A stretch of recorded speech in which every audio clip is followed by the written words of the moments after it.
Thank you. Jackie Coppell with News Nation. This is sort of a two-parter. In terms of the momentum, obviously there's quite a lot coming in and throughout the convention. What's the plan to keep that momentum going?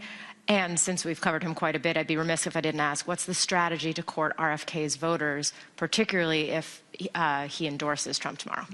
Yeah, listen, I'll start in order. I think on sort of maintaining the enthusiasm, I spoke a little bit about that just now, but for us, we have from now, we leave Chicago. I think what you'll see is the Vice President, Governor Walz, get back out on the stump, directly engage the voters in the battleground states, as we have done since the Vice President selected the governor as a running mate. They've gone to virtually every single battleground state, holding those rallies that you've seen, right? You saw 10,000 people in Atlanta. You saw 20,000 in places like Phoenix and Las Vegas. I think what we are excited about is, as we continue that, is not simply the crowd size, right? I know our opponent is focused on crowd size, but what we are focused on is actually converting those numbers into voluntary engagements. Atlanta, for example, which was probably the first large-scale event that we had, you had 10,000 people show up. We ended up with 1,500 of those 10,000 signing up to volunteer on this campaign. Those are the ones who are, from now, going to be knocking on doors, making phone calls, talking to folks in their communities about the stakes of this election. That's the work that continues as we leave Chicago and we hit the stump.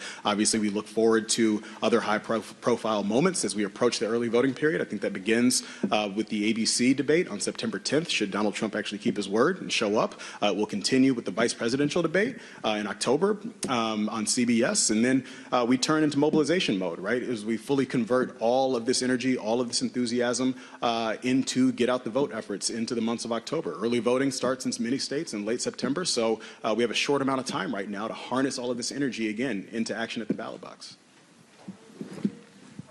Oh, RFK. Yeah, listen, I mean, two things. Number one, RFK was obviously funded in large part by MAGA donors. He parroted a lot of MAGA talking points throughout the campaign, so I don't think it would come as any surprise to us should he formally endorse Donald Trump today. But my message is not for him. My message is for many of the undecided voters, many of whom found a home with him at the early stages of this campaign. If they were feeling disaffected about the state of the race, if they were looking for a new way forward, if they were looking for somebody who's actually going to fight for their interests, their values, if they were looking for somebody who understood as it relates to the personal decisions that they make in their lives, the government should get the hell out of the way, then there's a home for them in Kamala Harris's campaign. And we'll do all the work necessary to court those voters and make sure that they understand the fundamental stakes and the threat posed by Donald Trump and the path forward, the positive vision that Kamala Harris is campaigning on for the rest of this campaign.